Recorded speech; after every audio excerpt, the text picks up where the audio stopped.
महाभारत के युद्ध में धर्म की जीत तो हुई, लेकिन उसकी कीमत बहुत बड़ी थी। अपने ही गुरुओं, पितामह और भाइयों के रक्त से सना ये राज सिंहासन पांडवों को कांटों की तरह चुभ रहा था। गोत्र हत्या और ब्रह्म हत्या के पाप ने उनकी आत्मा को अंधकार में धकेल दिया था। अर्जुन, ये मैंने क्या कर दिया? मैंने ये राजपाट पाने के लिए अपने ही भाइयों का वध कर दिया। ये है महर्षि वेदव्यास।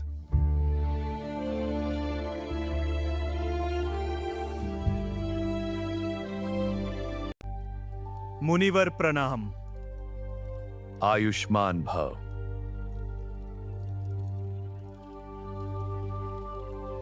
मुनिवर, इस युद्ध में मैंने अपने भाइयों और अपने सगे संबंधियों का वध।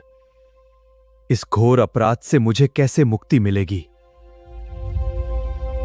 मुनिश्रेष्ठ, इस विजय में मुझे केवल पराजय दिखाई देती है। रात के सन्नाटे में मुझे पितामह के बाणों की नहीं, उनके आशीर्वाद की याद आती है। भ्राता कर्ण का चेहरा मुझे सोने नहीं देता। यह कैसा राज है मुनिवर? मैं इस पाप के बोझ तले सांस नहीं ले पा रहा हूं। राजन, जो हुआ वह नियति थी, लेकिन तुम्हारे हाथों जो रक्त बहा है उसका पाप साधारण नहीं है। इस पाप की अग्नि को केवल महादेव ही बुझा सकता है।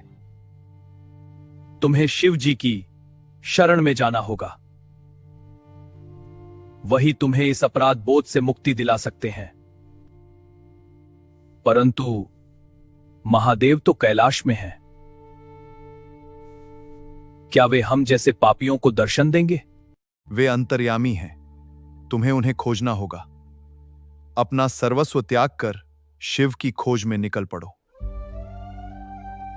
महर्षि की ये बात सुनते ही पांडवों को जैसे अंधेरे में एक रोशनी की किरण दिखाई दी और उन्होंने एक पल की भी देरी किए बिना ये फैसला कर लिया कि वे अब इस राजमहल में एक और दिन नहीं रुकेंगे। उन्होंने तुरंत अपने पोते परीक्षित को राज सिंहासन पर बैठाकर उसे हस्तिनापुर का राजा बना दिया और अपने शरीर से राजाओं वाले सारे कीमती रेशमी वस्त्र, सोने चांदी के भारी मुकुट, गले के हार और सभी अस्त्र शस्त्र वहीं उतार दिए। उनके इस फैसले को सुनकर पूरे हस्तिनापुर की प्रजा रोती हुई राजमहल के द्वार पर इकट्ठा हो गई।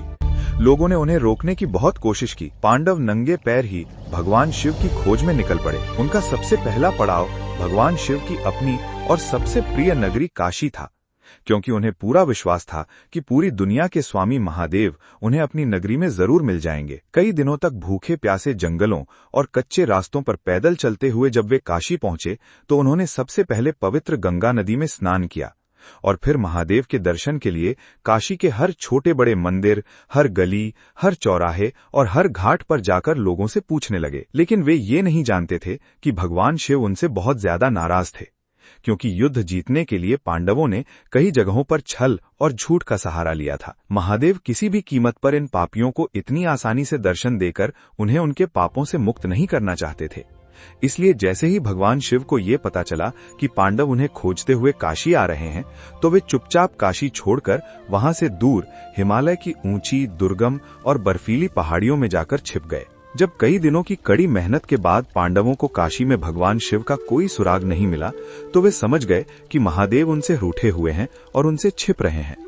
लेकिन पांडव भी आसानी से हार मानने वालों में से नहीं थे। उनके अंदर महादेव को पाने की एक सच्ची तड़प पैदा हो गई थी। इसलिए उन्होंने तय किया कि चाहे उनकी जान ही क्यों न चली जाए, वे भगवान शिव को खोज कर ही दम लेंगे। काशी से निकलकर वे उत्तर दिशा की ओर हिमालय के उन खतरनाक रास्तों पर बढ़ चले जहां आम इंसान जाने की सोच भी नहीं सकता था। जैसे जैसे वे पहाड़ों की ऊंचाई पर चढ़ते जा रहे थे, रास्ता उतना ही कठिन होता जा रहा था। चारों तरफ भयानक जंगल, गहरी खाइयां और आसमान से बातें करती चोटियां थीं।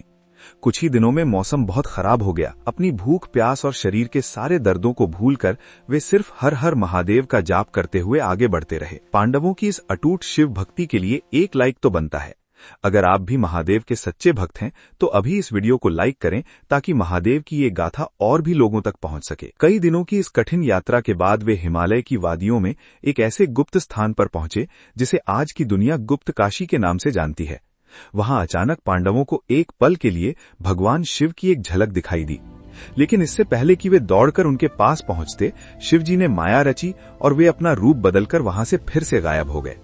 ये देखकर पांडवों को थोड़ी निराशा तो हुई, लेकिन उन्हें ये यकीन हो गया कि महादेव यहीं कहीं आसपास ही हैं और वे उनकी परीक्षा ले रहे हैं।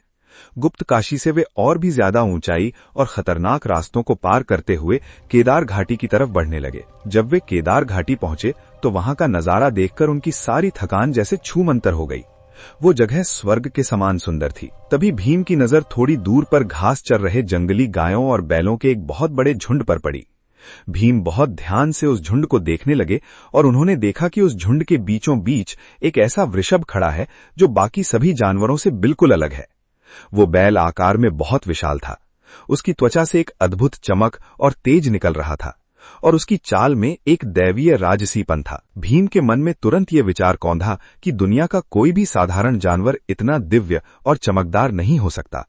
वे समझ गए कि भगवान शिव फिर से उनसे छिपने के लिए वृषभ का रूप धारण करके इन जानवरों की भीड़ में शामिल हो गए हैं। भीम ने बिना कोई आवाज किए धीरे से अपने बड़े भाई युधिष्ठिर और अर्जुन को इशारा किया और उन्हें वो बैल दिखाया। सब समझ गए कि उनकी मंजिल उनके सामने है। भीम ने तय किया कि वे किसी भी हालत में महादेव को अब यहां से जाने नहीं देंगे। उन्होंने धीरे धीरे उस दिव्य बैल की तरफ कदम बढ़ाए, लेकिन भगवान शिव तो अंतर्यामी है। जैसे ही भीम पास आने लगे, बैल के रूप में खड़े शिवजी ने उन्हें देख लिया और वे वहां से तेजी से आगे की तरफ भागने लगे। ये देखकर भीम ने भी अपनी पूरी ताकत लगा दी और बैल के पीछे दौड़ पड़े। वो एक अद्भुत दृश्य था, जहां एक इंसान खुद भगवान को पकड़ने के लिए पहाड़ों पर दौड़ रहा था, लेकिन वो बैल बहुत तेज था और उसे पकड़ना आम इंसान के बस की बात नहीं थी। जब भीम को लगा कि बैल हाथ से निकलता जा रहा है, तो उन्होंने अपनी चमत्कारी गदाधारी शक्तियों का इस्तेमाल किया और अचानक अपने शरीर को जादू से इतना बड़ा कर लिया कि उनका आकार पहाड़ों से भी ऊंचा हो गया। भीम ने अपने इस विराट रूप में अपना एक पैर घाटी के एक पहाड़ पर रखा और दूसरा पैर दूसरे पहाड़ पर टिका दिया। भीम का ये भयानक और विशाल रूप देखकर बाकी सारे जानवर पूरी तरह से डर गए और अपनी जान बचाने के लिए वे सब तेजी से भागते हुए भीम के फैले हुए पैरों के नीचे से निकल गए। अब उस मैदान में सिर्फ वो दिव्य बैल बचा था। भीम ने सोचा कि ये बैल भी डरकर उनके पैरों के नीचे से निकलेगा और वे उसे आसानी से पकड़ लेंगे। लेकिन भगवान शिव पूरी सृष्टि के रचयिता हैं। वे किसी इंसान के पैरों के नीचे से होकर कैसे गुजर सकते थे? इसलिए वो बैल भीम के पैरों के पास आकर रुक गया और आगे नहीं बढ़ा। तभी अचानक एक बहुत बड़ा चमत्कार हुआ। जिस जगह पर वो बैल खड़ा था, वहां की धरती जोर जोर से कांपने लगी और जमीन फटने लगी। बैल धीरे धीरे उस फटी हुई जमीन के अंदर धंसने लगा। बैल की पीठ का कुबड़ वाला हिस्सा, भीम ने उस कुबड़ को इतनी मजबूती से पकड़ा कि बैल का जमीन के अंदर जाना रुक गया।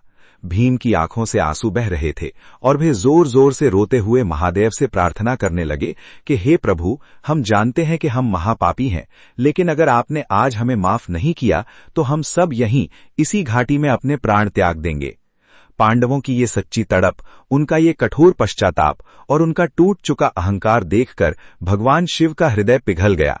वे समझ गए कि पांडवों का मन अब पवित्र हो चुका है और उन्हें अपने किए पर सचमुच पछतावा है। तभी उसी पल एक चमत्कार हुआ।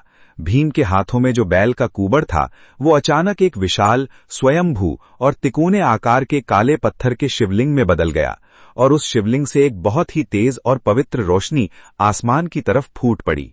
उसी सुनहरी रोशनी के बीच में भगवान शिव अपने परम दिव्य रूप में प्रकट हुए। शिवजी ने पांडवों को आशीर्वाद दिया और अपनी मधुर आवाज में कहा कि हे पांडवों, तुम्हारी इस कठिन तपस्या और सच्ची भक्ति ने मुझे बहुत प्रसन्न कर दिया है। आज से मैं तुम्हें महाभारत के युद्ध में किए गए तुम्हारे सभी पापों से हमेशा के लिए मुक्त करता हूं। शिव ने यह भी कहा कि मेरे वृषभ रूप का जो पीठ का हिस्सा इस धरती पर रह गया है और जिसे तुमने अपनी भक्ति से रोक लिया है, वो हिस्सा हमेशा हमेशा के लिए इसी केदार घाटी में स्थापित रहेगा और ये जगह केदारनाथ के नाम से पूरे ब्रह्मांड में जानी जाएगी। जो भी इंसान अपने मन में सच्ची श्रद्धा लेकर इस केदारनाथ ज्योतिर्लिंग के दर्शन करेगा और अपने पापों की क्षमा मांगेगा, मैं खुद उसके सारे दुख और पाप दूर कर दूंगा। महादेव के मुंह से ये बातें सुनकर पांडवों की आंखों से खुशी के आंसू छलक पड़े। इसके बाद उन्होंने उसी पवित्र ज्योतिर्लिंग के चारों तरफ पत्थरों को तराशकर एक बहुत ही सुंदर, विशाल और भव्य मंदिर का निर्माण किया, जिसे आज हम सब केदारनाथ धाम कहते हैं। इस तरह अपने सारे पापों से मुक्ति पाकर और महादेव का आशीर्वाद लेकर पांडवों के मन को हमेशा के लिए परम शांति मिल गई और वे आगे स्वर्ग की तरफ अपनी अंतिम यात्रा पर निकल गए।